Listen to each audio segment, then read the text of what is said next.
This is the Bahamas Tonight, Northern Edition.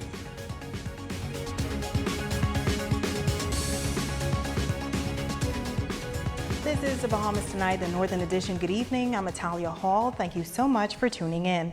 Topping the news tonight, it is an historic day for Grand Bahama, as the Grand Bahama International Airport is now in the hands of the government. The official documents were signed during a ceremony at the International Airport this morning. The facility has been privately owned for decades, and the government's takeover is said to be a part of a strategy to inject new life into the island. It is truly a new day in Grand Bahama. It was indeed a grand day for the island of Grand Bahama. After being in the hands of private owners since 1958, the airport is now owned by the government. The official signing taking place at the airport facility. Minister of State for Grand Bahama, the Honorable Kwesi Thompson, says the acquisition signals the dawn of a new day for the island. Someone said the story that a day doesn't start when the sun comes up. A day starts at midnight, but it still looks the same as 11 the day before. Well, today we have crossed over into our new day.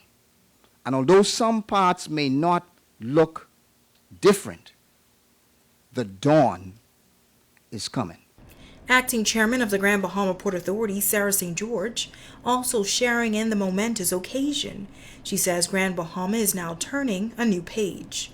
And we can now look forward to the next generation of modern airport and air travel. And with it, the full hotel reopening, harbour expansion, the exciting new cruise port project. Transition periods are always the most frustrating, demoralizing, and demanding of patient perseverance. But today is a landmark that we can all celebrate. Minister of Tourism, the Honorable Dionisio de Aguilar, joining in the celebration.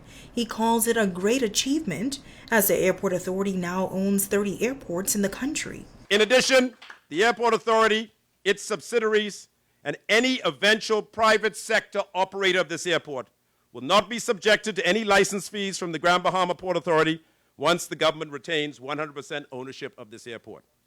The government has also negotiated that any other business that operates in the confines of this airport will too not be subjected to any Port Authority license fees for at least 5 years, with the possibility of an extension. Prime Minister, the Most Honorable Dr. Hubert Minnis, says the government will develop a modern airport. He says this new facility will also enable the return of the United States pre-clearance. He's also assuring the 63 airport employees that their jobs are secured. He says as a result of the purchase, all who want to be will be properly engaged by the Airport Authority with the appropriate compensation packages. The official turnover date is May 31st, 2021, and the contracts to the employees being re-engaged will be issued during the week of May 24th. Now the Prime Minister reiterating that the airport was purchased at a cost of $1 and says approximately $1 million will be spent to assist in staff severance costs.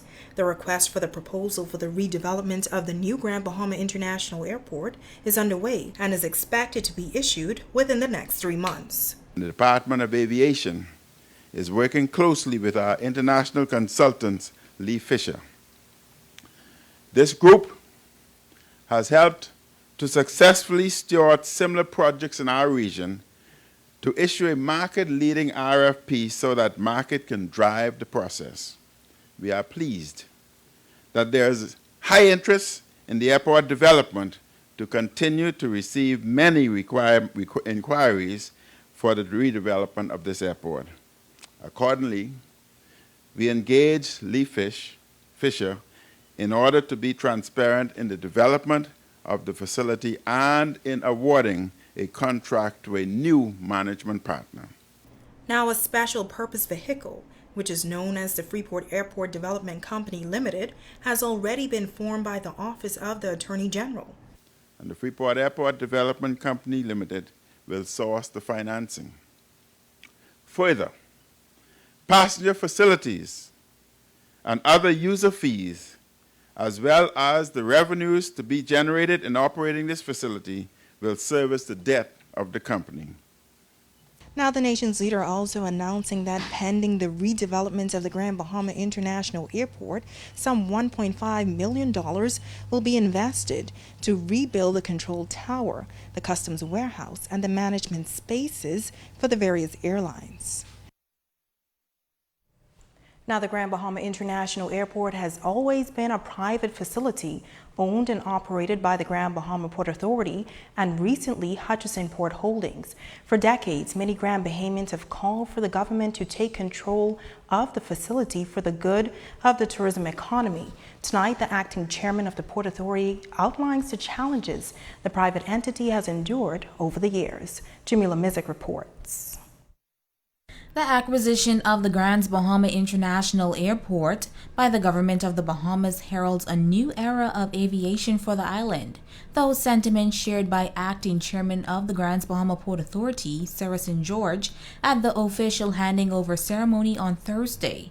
St. George noting that although the transition was brought by the destruction caused by Hurricane Dorian, the new step has been envisioned over the years. GBAC transferred operation of the control tower to the government some 10 years ago. The Bahamas Civil Aviation Authority has full sovereignty over all aviation matters and over airspace, as you would rightly expect. There were even discussions with previous administrations and also with the Government Hawksbill Creek Review Committee 5 years ago in 2015-16. So it is in many ways a natural progression and a logical one, and we are very grateful for it. St. George noting the long history of the airport dating back to 1958.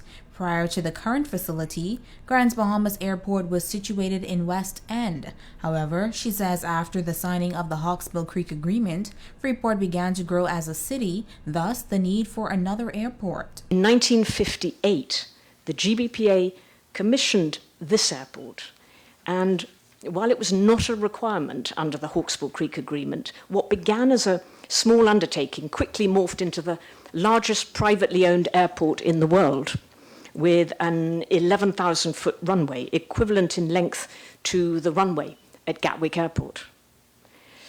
There's no denying it became a premier airport in the region. In its next iteration, around the millennium 20 years ago, a new historic partnership between Port Group and Hutchison Whampoa led to ambitious plans to build an even bigger state-of-the-art airport. It was constructed some 8 foot higher than the previous facility, which was destroyed by Hurricane Floyd in 1999. St. George noting that the airport was robust pre-Dorian, successfully withstanding 5 other hurricanes. This was the first airport in any country to be granted US pre-clearance facilities. And for many years, it was one of only 6 in the world to have pre-clearance. Quite an achievement for a private airport, and a forerunner for the pre-clearance facility that opened in Nassau. Here today, we can still land the largest planes in the world. And I can attest that within the last few years, an extra $14 million was spent on that runway alone.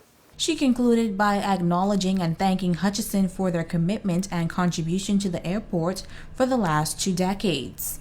Jamila Mizik, ZNS Network News. Now, during today's ceremony, the nation's leader took the opportunity to encourage residents to take the COVID-19 vaccine. He says the vaccine will help to reopen the economy. He also had this message for business owners.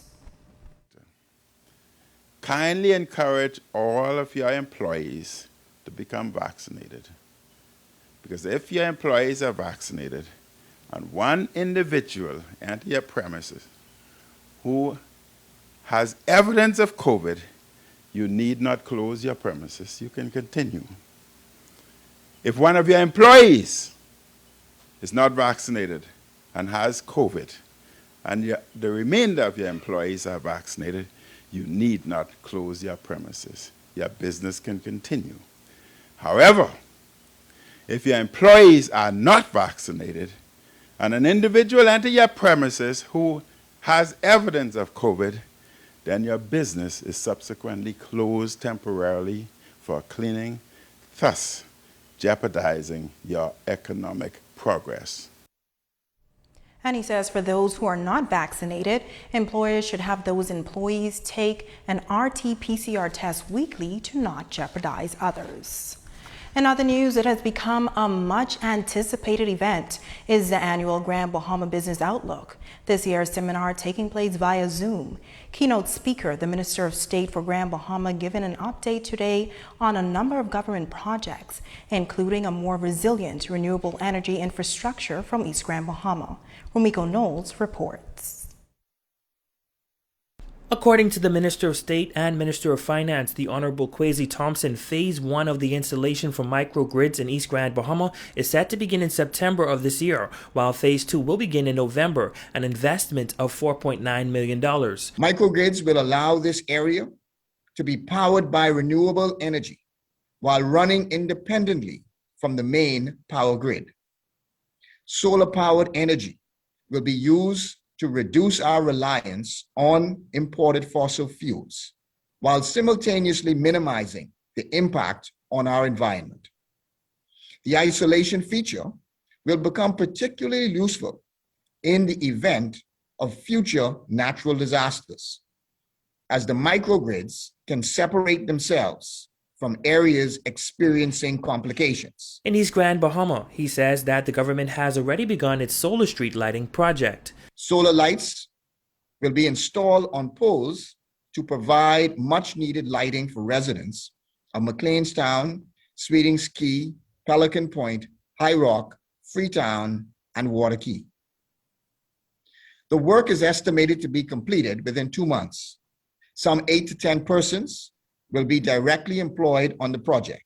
Additional work will also be provided through subcontractors. It is anticipated that this system will be a model for every Bahamian community. He adds that a further component to building a foundation for the island's recovery has been the establishment and development of small businesses. In this vein, this government has prioritized initiatives to empower small business owners through the Small Business Development Center. This year, some 192 businesses in Grand Bahama have benefited, representing a total of $1.8 million being injected into these small businesses. The Minister of State also provided an update on the Grand Lucayan Hotel and Cruise Port deal. He says Hutchison and RCCL and ITM Group have reported progress on their agreement to create a new cruise port. The government is also working to finalize the hotel portion. We are all working towards the full turnover of the hotel and the commencement of this major project. We are also moving ahead with the Carnival Cruise Port deal permitting process and will continue to work with Carnival Corporation to bring it to fruition. Aside from its major industry, he says Grand Bahama by design has always had the capacity for immense development and population growth, and they are thrilled to continue welcoming investors. Rumiko Knowles, ZNS Network News. Rumiko, stay with us. There's more news right after this break.